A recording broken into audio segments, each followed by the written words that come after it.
blessed as normal, and I hope it was fulfilling for all of you. All right, so we are back in the Action Bible, and today we are starting off where we left off at the roof of Rahab, based on Joshua 2. That night, at the river's edge. You scouts will be in danger every minute. Be careful, learn all you can, and come back soon. The next day, inside the city of Jericho, these walls are thick and high and well fortified, and the soldiers are well armed. Let's see if we can find a room to stay in at this house. Those strangers look suspicious. I'm going to report them to the captain of the guard, as one of the guards said. When Joshua's two spies enter Jericho, they avoid the public inn and look for a place to stay in the house of a woman named Rahab. We're strangers in your city. Do you have a room we can stay in tonight? Yes, you can stay here, she says. The king's soldier is suspicious of these men. I'll find out why they are here. Later, do you know you have been followed? Followed by whom?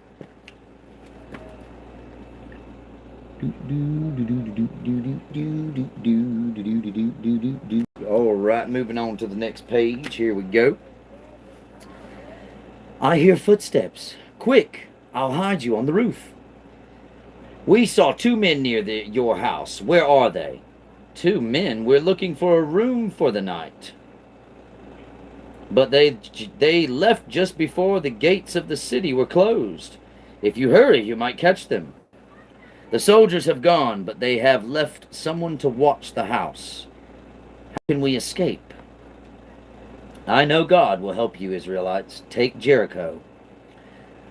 If I help you escape, will you protect my family and me? Your army takes the city. The scouts promise safety for Rahab and her family. Hide out in the mountains for 3 days. After that, it will be safe for you to cross the river to your own camp. When the attack comes, keep your family in the house, and tie this red rope in your window so our men will know where you live. The scouts obey Rahab. After 3 days, they report to Joshua. The city is well defended with 2 walls. Each wall is 30 feet high, the outer wall is 6 feet thick, and the inner wall is 12 feet thick. But the people have heard of us, and they are afraid. Good work. We'll go ahead with our plans to cross the Jordan and take Jericho. The river is wide and has a swift current. How can we get all the people across? God helped our people cross the Red Sea. Let's trust him to help us now.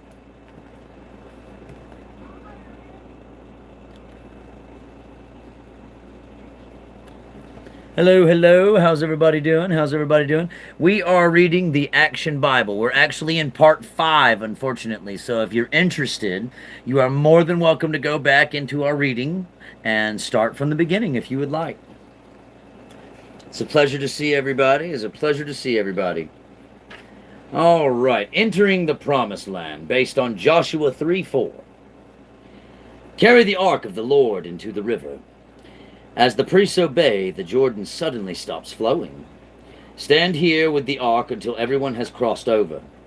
As if held back by a giant hand, the waters of the Jordan stopped flowing, while the whole Israelite nation crossed over into the land God has promised them. When all have crossed, Joshua orders a man from each of the tribes to bring a large stone from the riverbed. Carry these stones to camp. They will remind us of how God stopped the Jordan so that we could cross over safely. Joshua sets up 12 more stones in the middle of the Jordan at the place where the priests hold the ark. Then he tells the priests to carry the ark across the river. When they reach the bank, the floodwaters of the Jordan rush through the riverbed. The Israelites set up their first camp at Gilgal. Here they celebrate their first Passover feast in the Promised Land. It's a name in the Bible. This is a child's Bible, but it's a whole lot of fun. So, if your kids are getting ready for bed, you're more than welcome to bring them over and have them listen. I love to read, especially to the children of our Father up above. Oh, by the way, I'm also reading this book for the first time myself. So,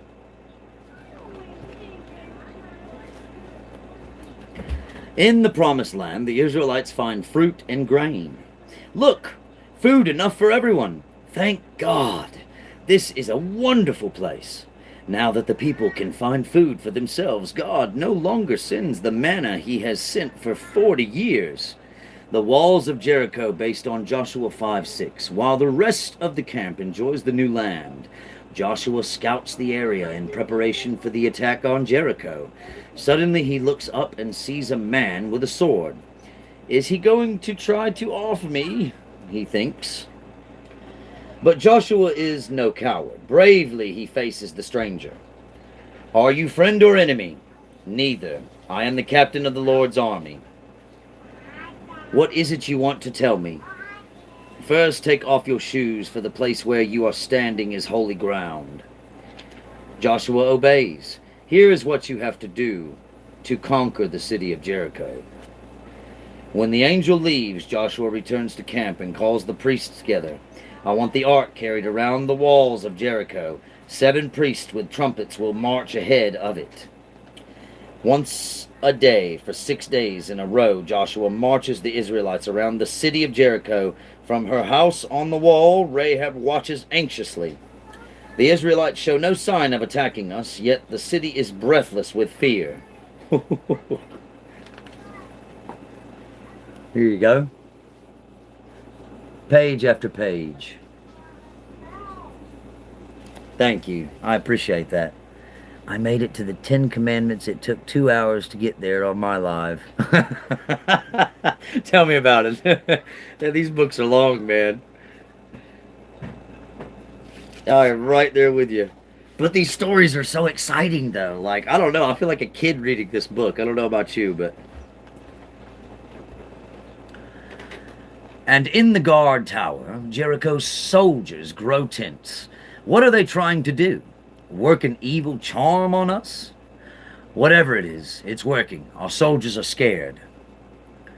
On the 7th day, the Israelites march around Jericho 7 times. The priests blow their trumpets, and the marchers shout, and the walls of the mighty city collapse to the ground. In all of Jericho, the only ones saved are Rahab, who believed in God and helped the scouts and her family.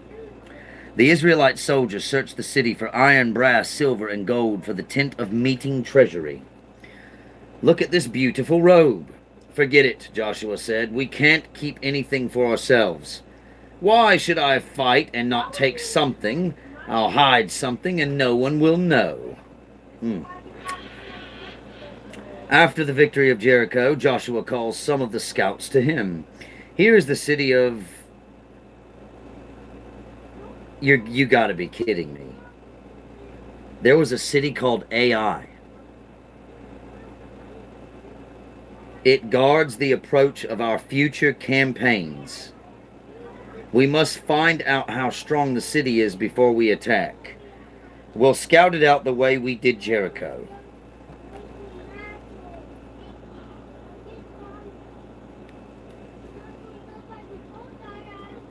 There's literally a city that was called AI. Are you freaking kidding me? What? That's nuts. I did not know that. The ambush of Ai, based on Joshua 7:8. The scouts soon returned to camp, eager to report to Joshua. The army of Ai is small. We can take the city and leave most of our troops here to rest. These are the brave soldiers who took Jericho. Look at them run. They're afraid to fight. The frightened Israelites return from their defeat at Ai. Joshua and the whole camp are stunned. I don't know. All of a sudden we were afraid and ran. The soldiers can't explain why they were afraid, so Joshua seeks help from God. God, why did this happen? Now our enemies will destroy us. God tells Joshua that the people are being punished because someone disobeyed him when they took Jericho. Yeah, makes sense. Early the next morning, Joshua calls the leaders of the tribes to him. Someone disobeyed God's order and kept part of the spoils of Jericho. This man must be punished, or we will die at the hands of the enemy. God points out Achan as the guilty one. It's true, I sinned against God and my people. Now we stand right with God again. Now, with God's support, Joshua leads soldiers against Ai. Joshua raises his spear to give the signal for the Israelites to rush in and set fire to the city. The soldiers of Ai are caught in a trap and quickly defeated. Cool. Dude, there really was a city named Ai in the Bible. And we have AI today. That's not a place, but a thing. Man, that makes my brain go places. Huh. Stop the Sun, based on Joshua 9:10. News of Joshua's victory spreads. The Gibeonites, known that they are next. So they come up with a plan. They send a delegation to meet with Joshua. They wear old and dirty clothing and put moldy bread in their saddlebags. We come from faraway country, very far, so far that you won't have heard of it. We came because we have heard about the greatness of your God. We want to sign a peace treaty with you. Should we make a treaty with them? What if they really live in the promised land and we're supposed to conquer them? Look at how worn their sandals and clothes are, and the bread in their saddlebags. It's gone moldy. It's disgusting. They must have traveled from many miles away for their possessions to get this beat up. Neither Joshua nor his men think to pray and ask the Lord about these travels, so Joshua promised to live in peace with their people. A few days later, the Israelites come to the city of Gibeon. There they see the man they just signed a treaty with. This time, the men are wearing much nicer clothes. You lied to us. We knew it. We didn't do something. You would conquer us all. This is why we tricked you. But now our lives are in your hands. Do whatever your honor requires you to do. We can't kill them now, we promised. But from now on, they will be our servants. The Israelites move on, but a few days later, they receive a message that their new servants are being attacked by the 5 Amorite kings. So the AI people ended up becoming servants of man, which literally matches up to the robots of today that have the name AI. They're supposed to be servants of man. Huh. That's crazy. Mine's a little blown here. Joshua honors the treaty and marches his soldiers all night to catch the enemy of Gibeon by surprise. Don't let a single man escape, they said. Fleeing from the Israelites, the enemy is caught in a terrible hailstorm. We have routed the Amorites, Joshua, but the sun is about to set. Under the cover of night, they'll be able to get away from us. Not if I have anything to say about it. They won't. Oh Lord, make the sun stand still in the sky. Freeze the moon in her place, so that we may have time to finish this battle in daylight. God answers Joshua's prayer. Daylight lasts long enough for Joshua to win the victory and save the people of Gibeon. Cool. You know, I would imagine if all of us just kind of got together in a big, group, instead of protesting against the government, just praying that God deal with them, and we all sang the same prayer at the same time. I don't know. Maybe, just maybe, we don't have to see what's coming. I don't know. Just a thought.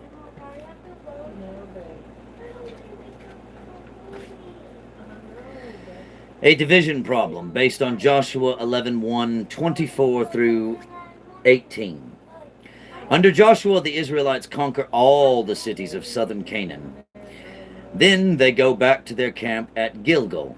When Joshua learns that the northern kings are forming a great army, he makes a quick march north and catches them off guard.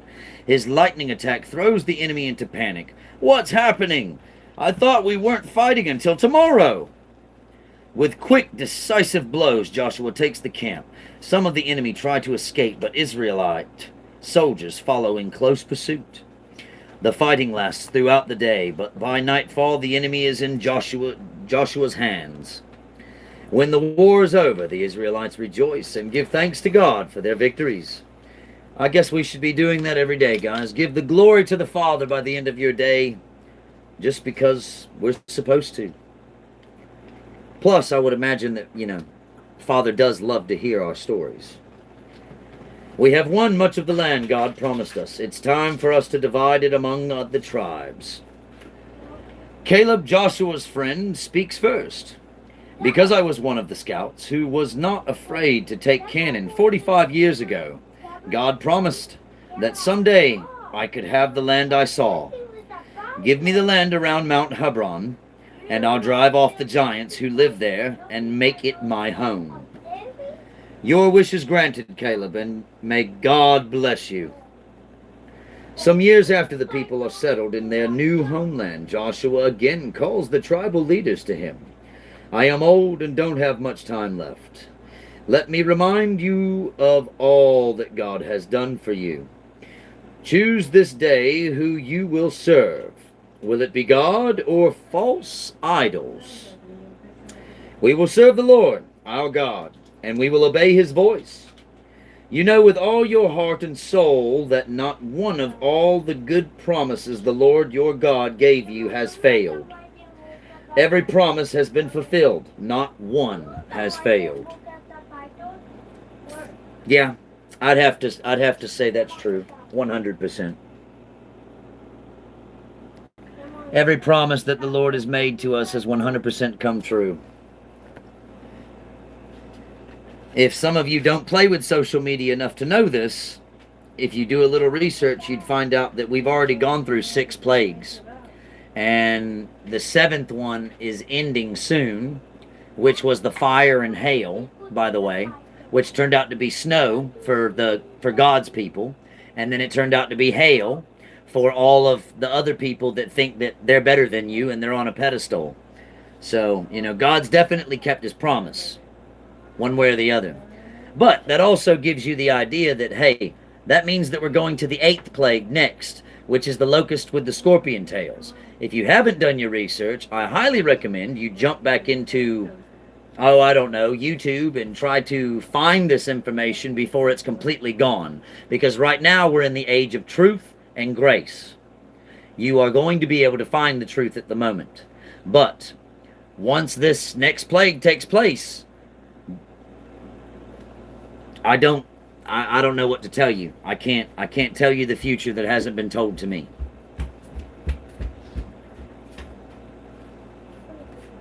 All right, so this next page is a map. Joshua divides the land among the tribes and sets up 6 cities of refuge where people can go to receive mercy, even if they do something as bad as offing a person. Left-handed judge based on Judges 1-3. Joshua dies, and for a long time his leaders keep their promise to God. They build up strong cities and choose judges to rule over them. But when Joshua's friends grow old and die, many of the Israelites forget God and begin to worship the idols of their neighbors. So God allows them to be conquered by the doubly wicked king of Cush. But the Israelites are eventually saved by Caleb's son-in-law, Othniel, the first of the heroic Hebrew judges. Othniel rules Israel in peace for 40 years, but when he dies, the Israelites turn again to worship heathen idols. So God lets them be invaded by the fat king Eglon of Moab.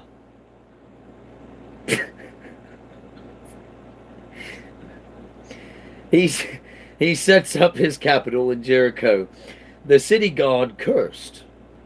For 18 years, King Eglon rules over the Israelites from the city of palms. Finally, they cry out to God for a deliverer.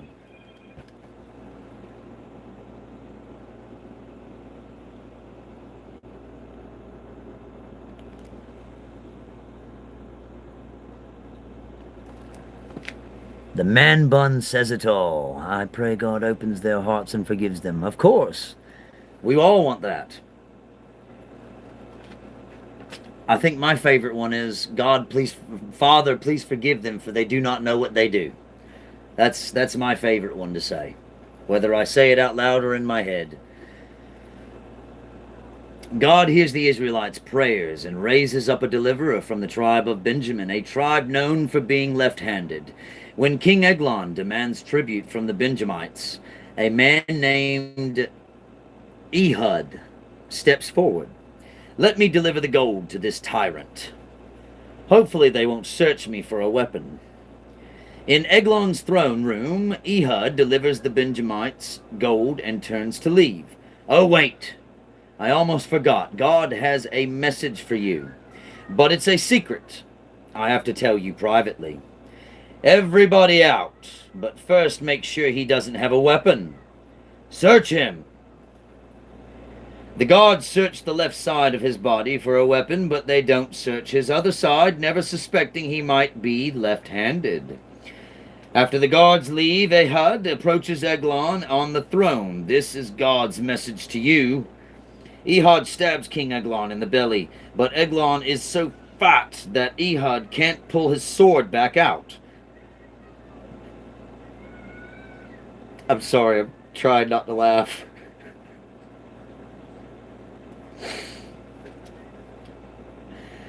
The fat of Eglon's stomach covers up the handle completely. Quickly, Ehud locks the doors of the upper room and then sneaks out through the sewer system. The smell in the room is so bad that Eglon's servants think he is going to the bathroom, so no one discovers the assassination for many hours. In the meantime, Ehud rallies the Israelites. They stand in the fords of the Jordan, the shallowest part of the river. With the water up to their knees, they fight off the Moabites, killing many of them. After this victory, the land has peace for 80 years. Wow. That's pretty awesome.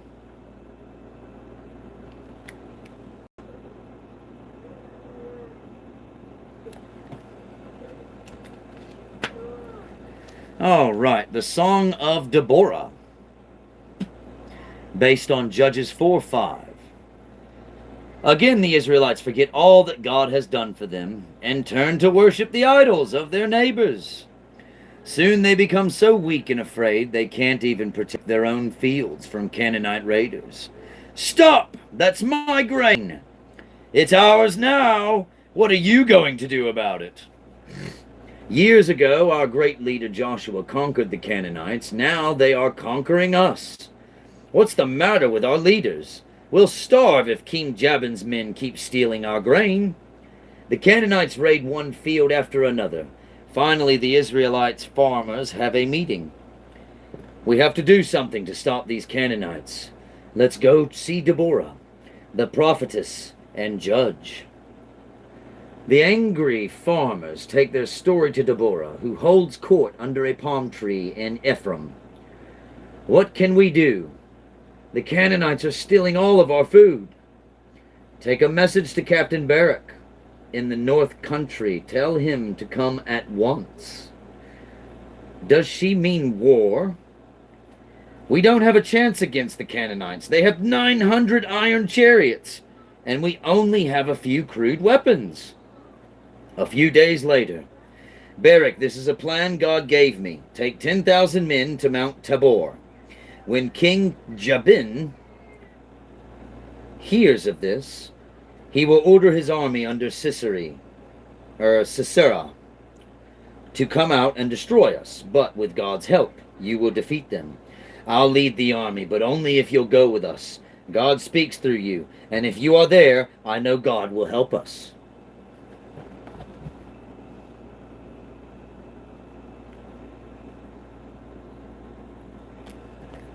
All right, next page.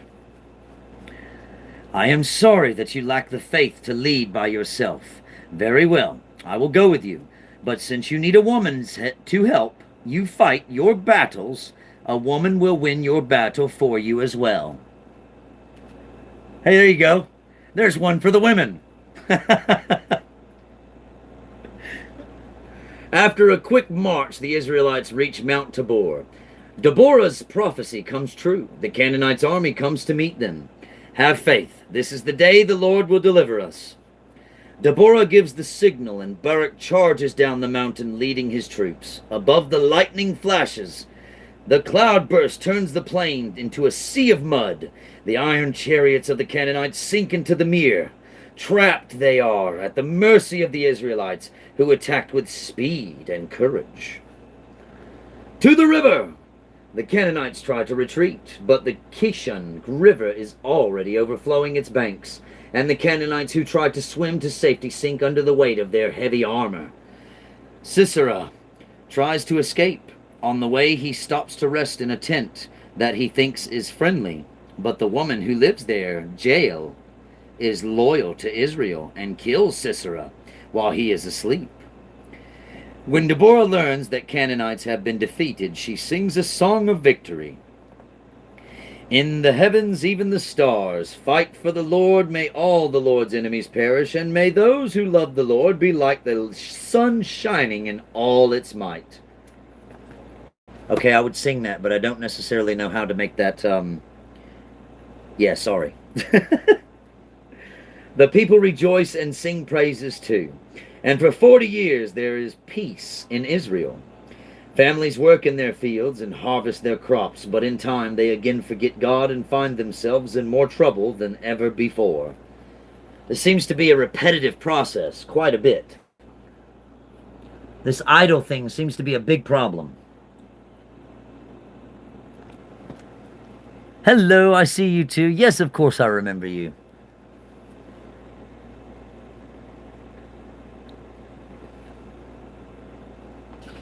It's good to see you all. God bless everybody. All right, cowardly judge, based on Judges 6 through 7. In the years of plenty that follow Deborah's victory over the Canaanites, the Israelites again forget God. One by one, they join their neighbors in worshiping the idol Baal. Or Baal. At last, only a few people in all of Israel remember that it was God who had rescued them from their enemies. Every harvest season, just when the Israelites are ready to gather their food for the year, roving bands of Midianites steal their harvest. For years, the desert tribesmen terrorize the Israelite villages and raid their fields. Run for your lives! If they find where I hid my grain, we'll starve! But when the raid is over, it's gone. Our grain is gone. For 7 long years, the Israelites suffer at the hands of the desert tribesmen. They hide out in caves and thresh their grain in secret places, but the raiders always return. Then even more frightened news comes. The Midianites are coming again, and they're bringing great armies from the east.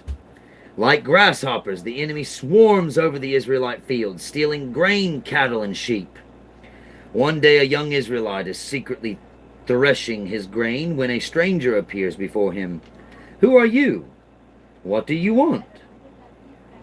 You are a mighty warrior, Gideon.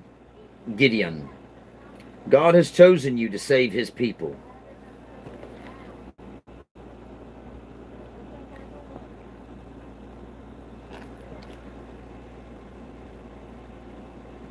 Oh, you're so sweet. Hey, I love you too, Lewis.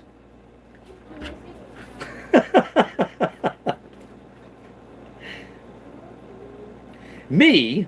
My family is the weakest of the whole tribe, and I'm the weakest one in my family. If you're really an angel of the Lord, then give me a sign. Gideon prepares some food and brings it to the stranger. Put the food on the rock. The stranger touches the food with his staff. Instantly a fire bursts forth and consumes it. I have seen the angel of the Lord face to face. When the angel disappears, God speaks to Gideon and tells him to destroy the altar of Baal. But Gideon is afraid of the townspeople, so he waits until dark to obey. Won't the people kill us if they find out? That's why we're doing this at night. But Gideon still hopes that God hasn't really called him. He asks for a sign. Okay, God, throw tomorrow morning, if this wool is wet with dew and the ground is dry, then I'll know that you have truly chosen me. The next morning, Gideon has his sign. The ground is dry, but there's enough dew on the wool to fill a whole bowl. But Gideon is still afraid. Oh God, please don't be angry, but give me just one more sign. This time make the wool dry and the ground wet. Then I'll really trust in you. The next morning, the wool is dry and the ground is wet. All right, God, I believe. Now I know that I am the one called to save my people. With a big smile on his face.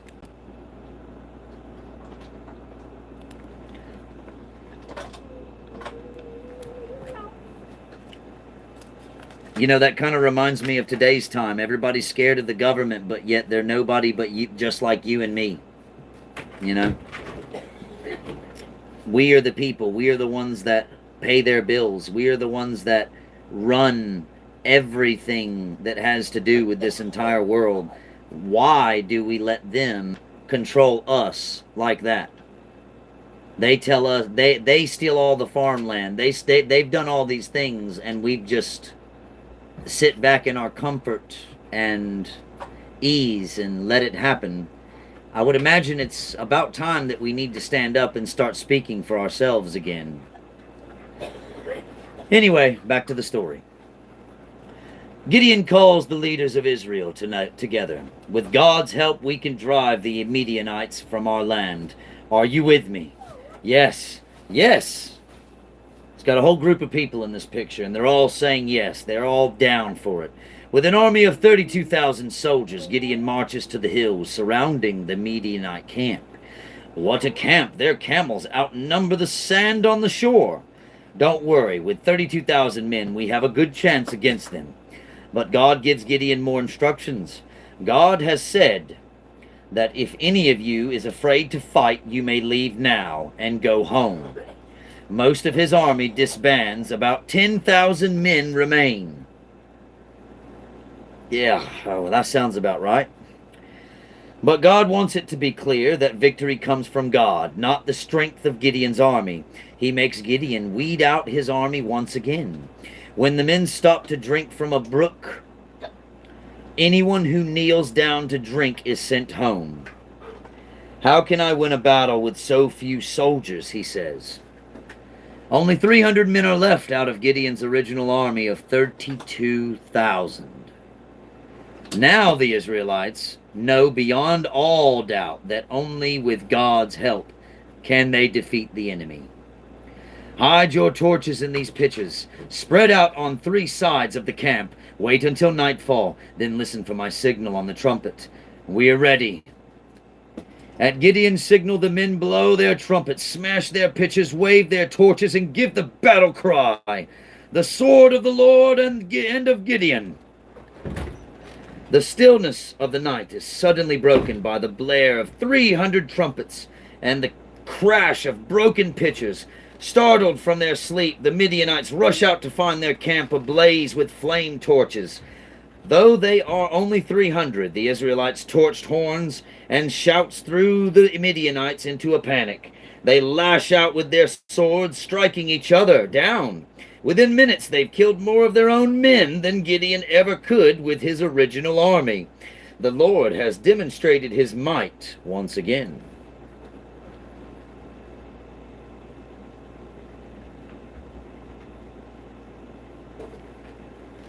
Maybe. I don't know. Here you go.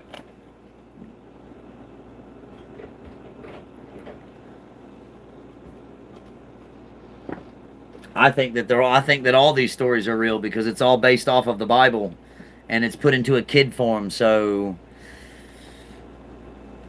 you can diss it if you want to, but when you do your own research, That's how you learn stuff. God's enforcer, based on Judges 13:4. After Gideon's death, new enemies come against Israel. Now Philistine raiders strike time and again at the Israelite villages, carrying off grain, cattle, and even children to work as slaves. One Israelite woman receives a promise from the Lord. You are going to have a boy, so keep yourself pure, because your son will help save Israel from the Philistines, as a sign that he is set apart for the Lord. No razor or scissors must ever touch his head.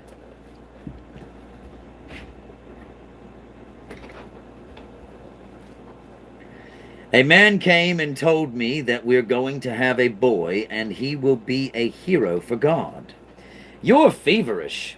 Even if we did have a kid, there's no reason God could bless him with such a great destiny. He says this with disbelief. It is true, your son will be a Nazarite, set apart for God from birth.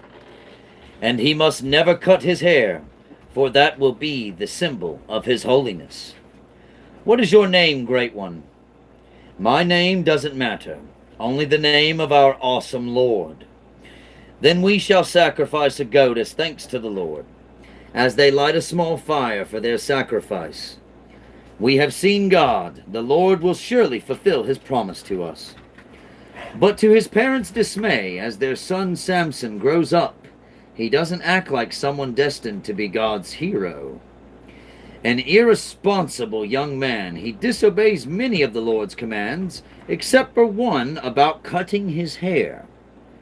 May I give you a drink of water, this woman says. Yes, thank you. She's the most beautiful girl I've ever seen. I don't care if she's a Philistine, the enemy of my people. Back home, Samson loses no time telling his parents what he wants. I have fallen in love with a Philistine girl. Make arrangements with her parents for us to get married. But you're supposed to be God's deliverer. How can you love one of our enemies? She doesn't believe in our God. I don't care. Make it happen.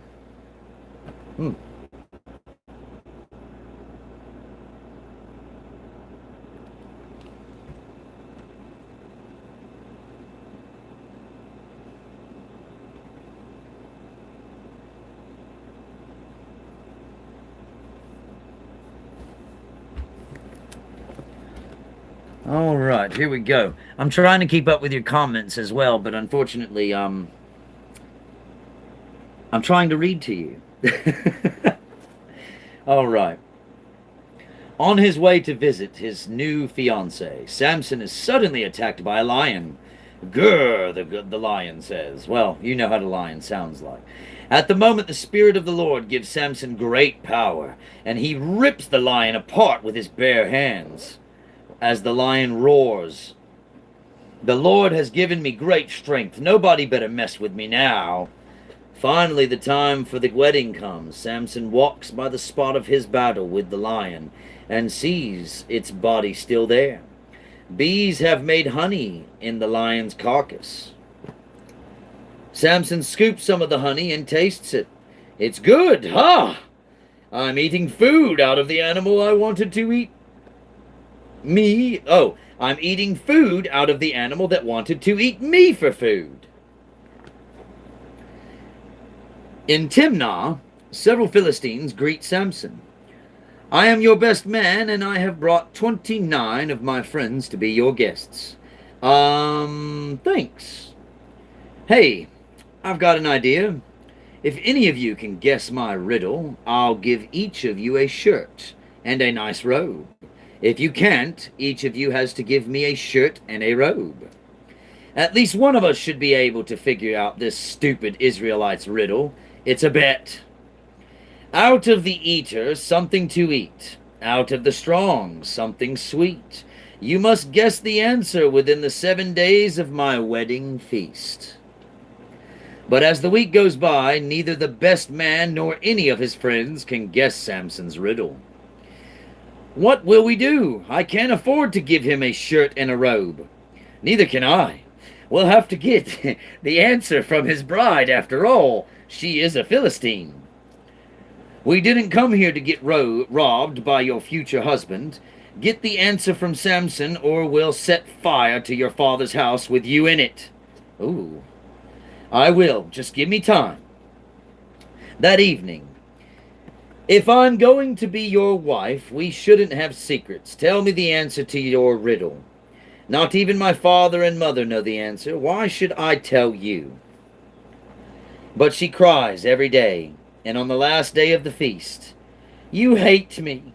If you loved me, you'd tell me the answer. Fine. The answer is a lion and honey.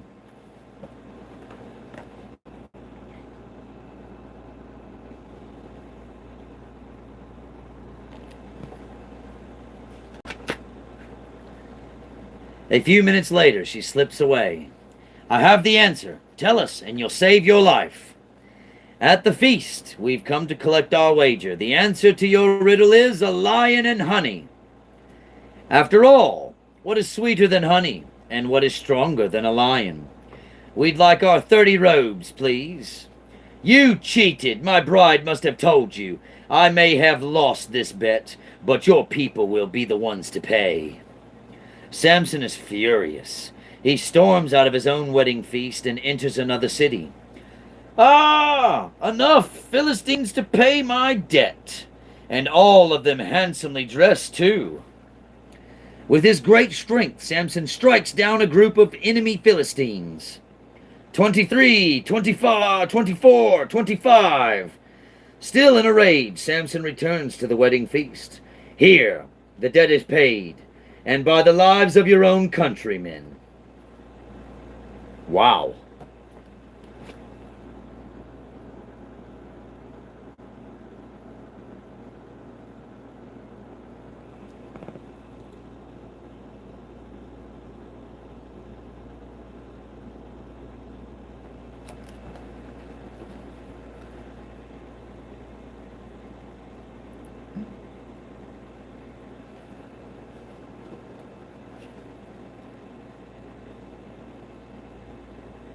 Ah. This one has a point.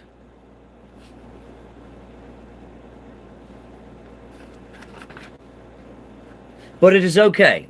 Let the haters hate. It's all right. If they're still here, they're learning. Even if they think they're only here to cause drama. Regardless, we should still show love to them. That is our job as good people with good hearts that follow the Father. Defying the Philistines based on Judges 15. Without a thought for his bride or his wedding, Samson returns to his parents' house.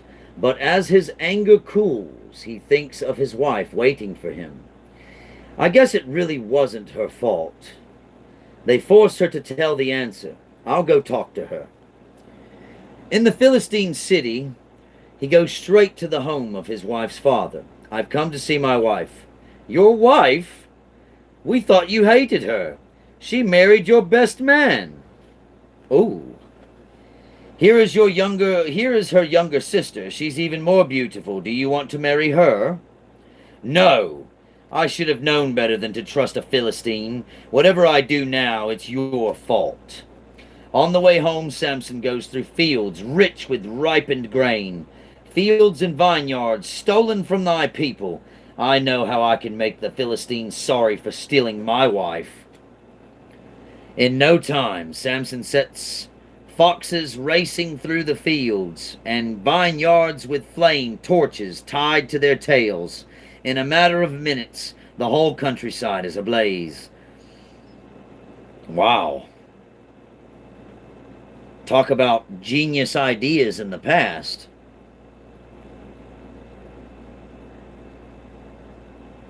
In the city, the Philistines watch with terror as the sky glows red. Samson did this. He's getting even with his wife's father for letting her marry someone else. Her father should have known better than to trick Samson. Come on, let's give our countryman a taste of his own medicine. The angry Philistines set fire to the home of Samson's father-in-law, but they don't count on Samson's return. You killed my wife. She was one of your own people. Someone had to be punished. Then it will be you. None of you Philistines deserve to live.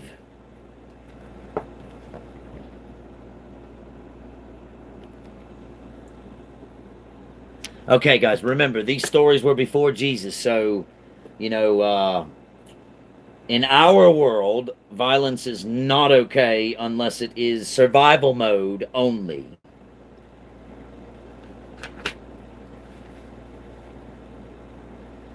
After killing the Philistines, Samson hides in a cave in Judah. The Philistine army follows him and demands that the tribe of Judah turn Samson over to them. The tribal leaders are powerless to refuse. It's you, they tell Samson, or every man, woman, and child in Judah, so Samson lets them tie him up. That should do it. The ropes are new and the knots are tight. Your capture will spare us the Philistines' wrath, Samson. Let's go. Oh God, do not let your enemy defeat me. When the Philistines see Samson bound before them, they shout in rage and charge to kill them. I'm sorry, Samson, but this is the only way to protect Israel. Suddenly the Spirit of the Lord gives Samson great power again. He bursts his ropes and grabs the jawbone of a donkey and lying near the ground. I thought of another way. With deadly aim, Samson strikes down one Philistine soldier after another. Those who can escape run for their lives.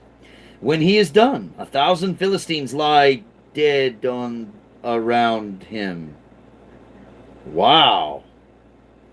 One man did all that. Then weary and thirsty, Samson prays to God. Lord, you gave me the victory. Don't let me die of thirst now. God provides a stream of water to strengthen Samson. After this event, Samson serves as a leader and protector of Israel for 20 years.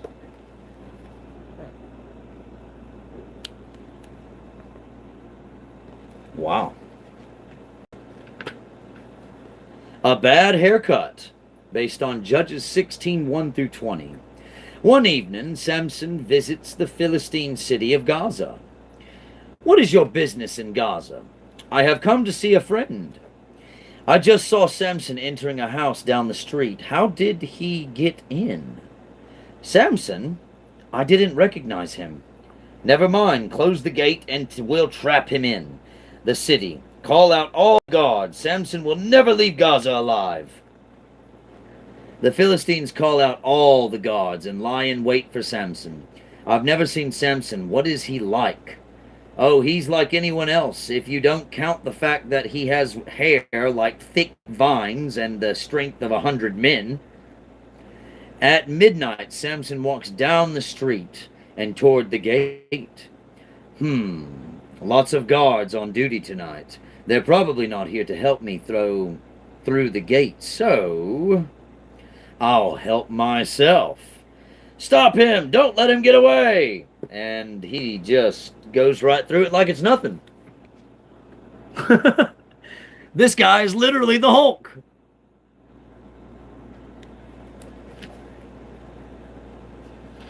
So that's where the Hulk story came from. This dude is carrying the whole gate. Wow. Who can stop a man strong enough to carry the city gate? I tell you, his strength is not human. News of Samson's escape from Gaza spread through the country. Rulers of Philistine cities are worried and call a meeting. Samson must be captured. Let's put all our armies together. I'm not risking my army on Samson. We've got to find another way. I have an idea. We know Samson has more than mortal strength. If we can learn the source of that strength, do you think he's going to tell us what it is? No, but he'll tell the right person. I hear he's in love with Delilah. Delilah? She's a Philistine. Right, she'll get to Samson to tell her his secret. Then she'll tell us. Will she? What if she's in love with Samson? She's also in love with money. Come on, let's go see her. If you find out Samson's secret for us, we'll give you 1,100 pieces of silver each. Payable when you deliver Samson into our hands. She says, that's 5,500 pieces of silver. How can I refuse? This amount of money is small fortune. If she can find out Samson's weakness, Delilah will be as rich as a modern millionaire. It's amazing what people will do for money.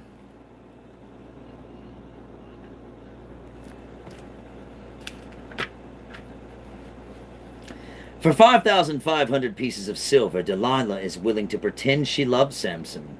You're so strong, Samson. Is there anything that can't hold you? If I were tied with 7 new leather straps, I'd be no stronger than any other man. Okay. On Samson's next visit, he falls asleep. Delilah ties him up with 7 new leather straps. This will hold him. Now, how shall I spend the reward money?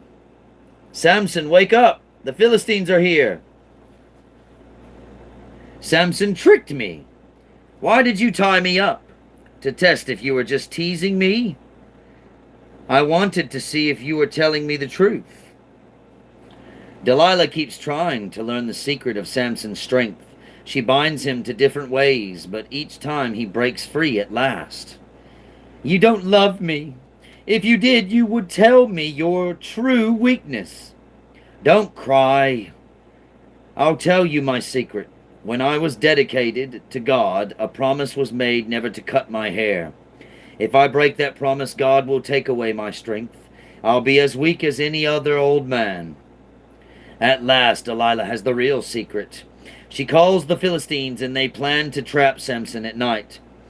Have your chains ready and bring the money you promised me. That evening, Samson calls on Delilah. When he falls asleep, now's your chance. I've never seen such long hair, but I still don't see how this will take his strength away. Samson, wake up! The Philistines are here!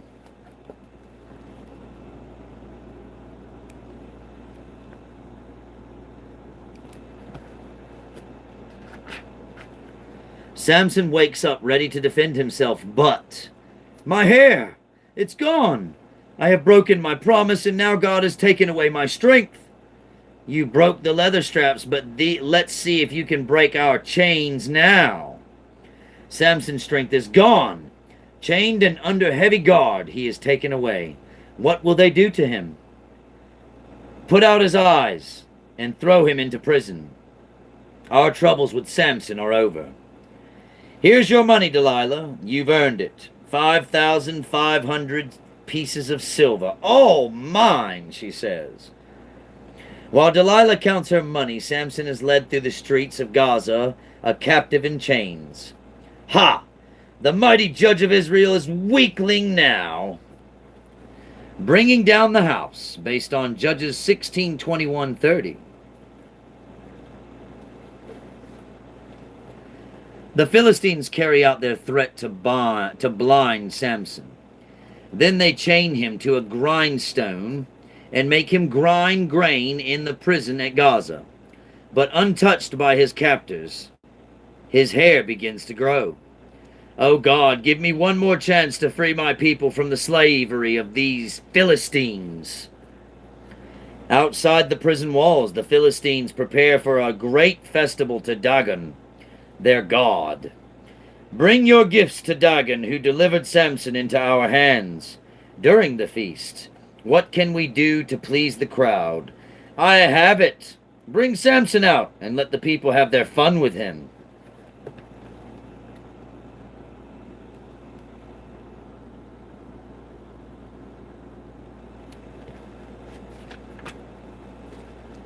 So Samson is brought out of the prison and led up the temple steps. Bring him up here so everyone can see what the mighty judge of Israel looks like now. Show us how you carried off the gates of Gaza. Let's see you tear apart a lion with your bare hands now. Now that Samson's hair has grown back, he hopes that God will restore his strength. Where are the pillars? I want to lean against them. Here, I'll put your hands on them, the boy says. Run, boy, and don't stop until you're outside the temple. Oh God, you blessed me with great strength once. I ignored your commands and lost your blessing. I deserve to die, but just let me take some Philistines with me.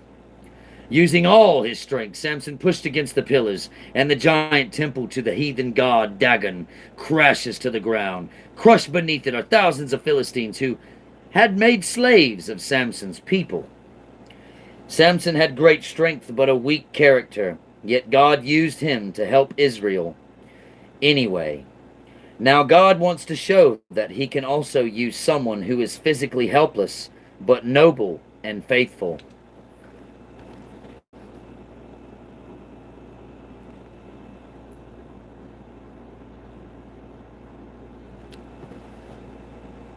Whew. Ruth's Redeemer, based on Ruth. 3 women live in a foreign land.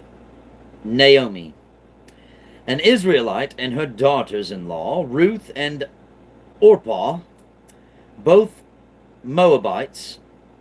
All the men in their family have died, and they are left penniless and in need. Leave me, I have nothing left. I am old. Your best hope is to find husbands who can take care of you. May the Lord show you kindness as you have shown me. Ruth and Orpah protest. They don't want to leave the woman who has become a mother to them. The women weep as Orpah says goodbye. Orpah. Ruth, go back with your sister-in-law. No, you are my mother. I will go where you go and stay where you stay. Your people will be my people. Your God will become my God. He will take care of us better than any husband. God has taken my husband and my sons, though my name means sweet, and for a while my life was sweet. The name bitter better describes me now. Come, we will go back to Israel, where I have relatives who may help take care of us. Back in Israel, there is a law that poor women can go to the fields and pick up any extra grain that the workers drop. I am too old to work in a field all day. Will you go so that we may have food? Of course, mother. Ruth goes to a field owned by Boaz, a distant relative of Naomi's. I guess Naomi is a character from The Matrix. Yeah, Naomi's a character from The Matrix. I remember that. She works hard there, gathering the unused grain. You know, it's funny. I guess every single story in the entire world has originated from the Bible. That's crazy. One day the owner arrives. Now are the best workers in all Israel doing. The Lord bless you and keep you. What a godly owner. And the Lord be with you.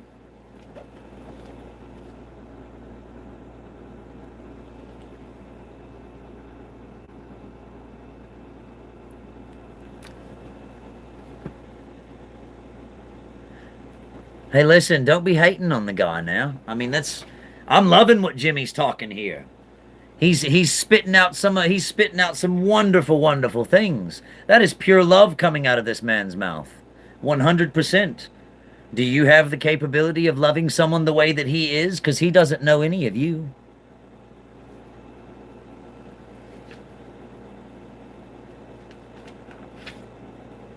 Next page.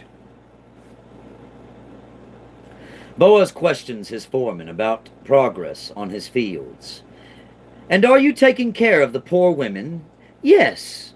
And there is a new widow, Ruth, from Moab. She has been laboring hard for weeks to support her mother mother-in-law, Naomi. Naomi is one of my relatives. I have heard how kind you are to your mother-in-law. Glean in my fields as much as you like, and may God reward and protect you. He does thank you for your kindness. At lunchtime, Boaz is impressed with Ruth's faith and wit.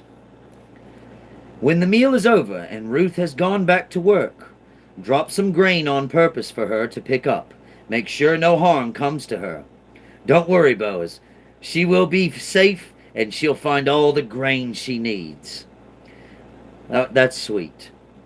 That evening, look at all the grain I got. Naomi, your God is good to us. When my husband and sons died, I thought God had forgotten me. Now I know how much he loves me, because he gave me a daughter-in-law who cares for me like a daughter. I met the owner of the field today. His name is Boaz, and he was very kind. Boaz, he is a relative of my husband's family. God bless him for being kind to you. Although the harvest season, Ruth gleans in Boaz's field and takes care of Naomi. One evening, Boaz has shown that he is kind to you. As a kinsman, he has the right to marry you. The harvest celebration is tonight. You should find a private moment at the party and then ask him if he, as your relative and redeemer, would want to marry and take care of you. Boaz is a godly man. I'll do what you tell me.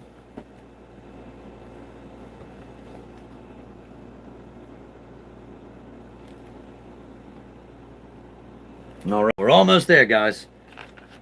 Let's do 1, 2, 3. All right, so we got 4 more pages, and then we'll call it quits for the night. All right. Ruth does everything exactly as Naomi describes. God is good, and waits for Boaz as the threshing floor. Who's there? It's your servant, Ruth. Naomi told me to ask you, since you are a kinsman, would you be my redeemer?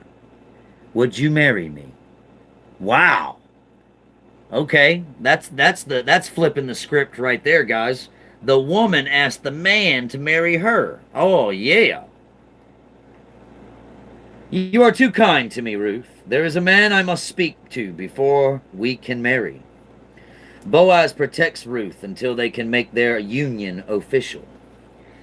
Before Boaz and Ruth can marry, he has business at the city gate with the man who is eligible to inherit Naomi's property.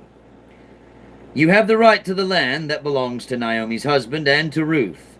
If you want them, say so. If not, I will buy the estate and care for Ruth. I cannot do it. May God bless you, Boaz. The news of Ruth and Boaz coming marriage spreads rapidly throughout all Bethlehem. At the wedding there is feasting, music, and laughter. Are you happy, my dear? Happier than I ever dreamed I could be. God has been good to me. With this marriage, both Ruth and Naomi are taken care of by Boaz. Later, when a son is born to Ruth, they proudly care for the child. I thank God for the day you left Moab to come with me to Bethlehem. He has taken my bitter life and made it sweet again. I thank God too, Naomi. He has made good come out of our sadness. He honored us with a man who honors him, and how I have a beautiful baby.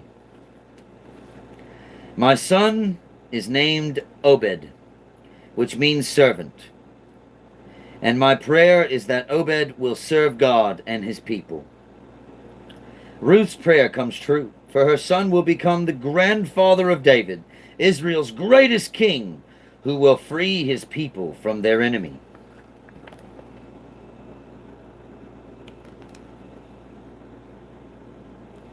By the way, I do post a lot of other stuff too, in like my posts and stuff. I've got links to other YouTube channels and stuff. So, I mean, if you guys are subscribing to me and you like those other channels, please go back to them and subscribe. I mean, I don't claim ownership to this channel. I've literally given this to God, 100%. I used to have a bunch of video game stuff on this channel. priceless video game secrets and stuff on this channel, and I was told to delete it. So that's what I did. So, yeah. I did what I was told to do.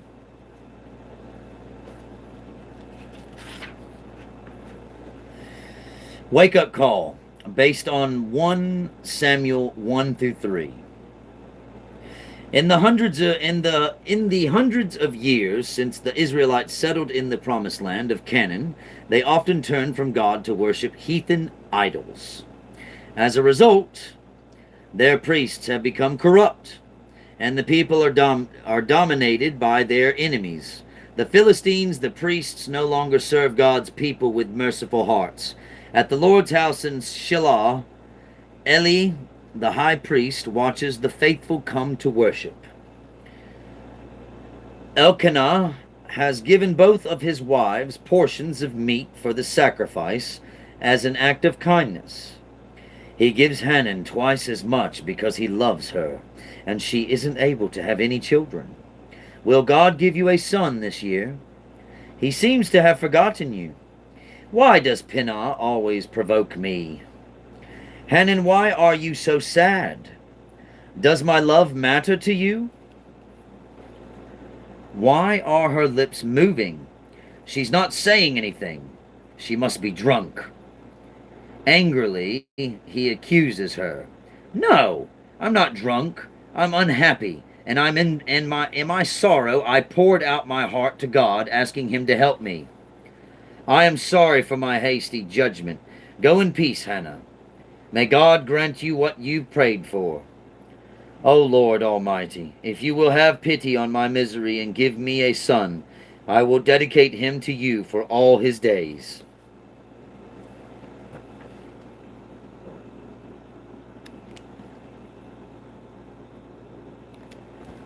Jeez.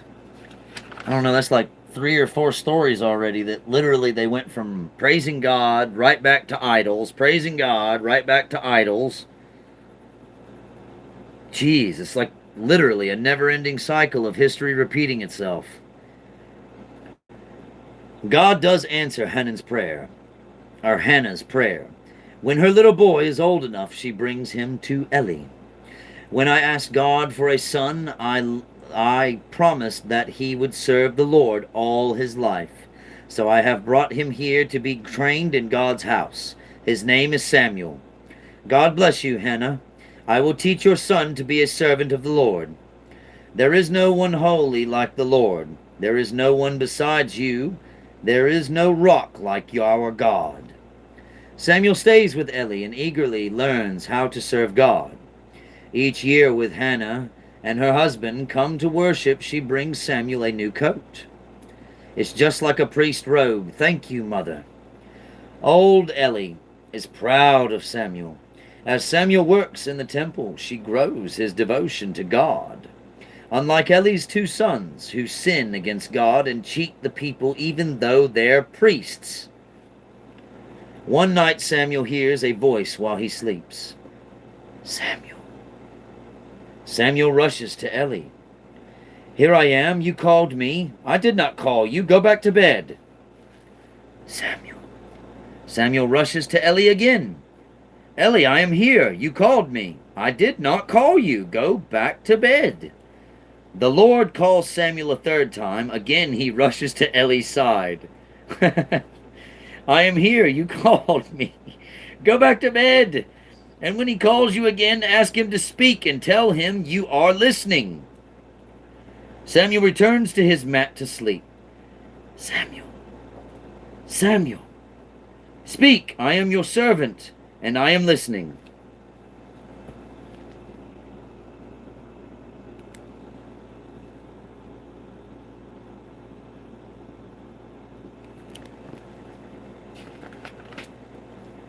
All right, last page. The next morning, Eli asks Samuel what God has told him. Samuel doesn't want to repeat the message, but Eli insists. God said Eli's sons are wicked, and Eli has not tried to stop them. They will be punished for the evil they have done. It is true. He is the Lord, and he will do what he knows is right. Word spreads that God has spoken to Samuel. As he grows up, Samuel continues to seek God. If only our priests were men of God like Samuel, how long must we suffer under the lying and cheating of Eli's sons? Mark my words, they will bring about their own destruction. And that, my friends, puts us right at the end with all Israel leans to defend on Samuel as a truthful prophet. All right, so I'll be reading this to you guys again. We're going to go ahead and end this night with a prayer. Our Father, who art in heaven, thank you for this wonderful day and all of these wonderful people that came to hear your word. We are all very blessed to have seen one another and got to know one another. I hope that the comments have been great between these people and they have learned much in the storytelling. Give them wonderful rest, my Father, and please forgive them for their sins as you forgive me for the trespasses that I may have committed as well. I only ask that you keep us all safe in these times that are to come. Give us what we need and the knowledge that we desire so that we can serve and survive to see the 1,000 years that you come to reign. In Jesus' mighty name, and for the glory of the kingdom, amen. All right, guys, it's been an absolute pleasure reading to you guys. Thank you so much for coming out. I will catch you in the next one tomorrow. I think I'm going to start a little earlier tomorrow because kids' bedtime comes a little earlier. So instead of 10 o'clock Central Time, I'm going to come back at 9 o'clock Central Time, p.m. Okay? God bless every one of you, and I'll catch you in the next one.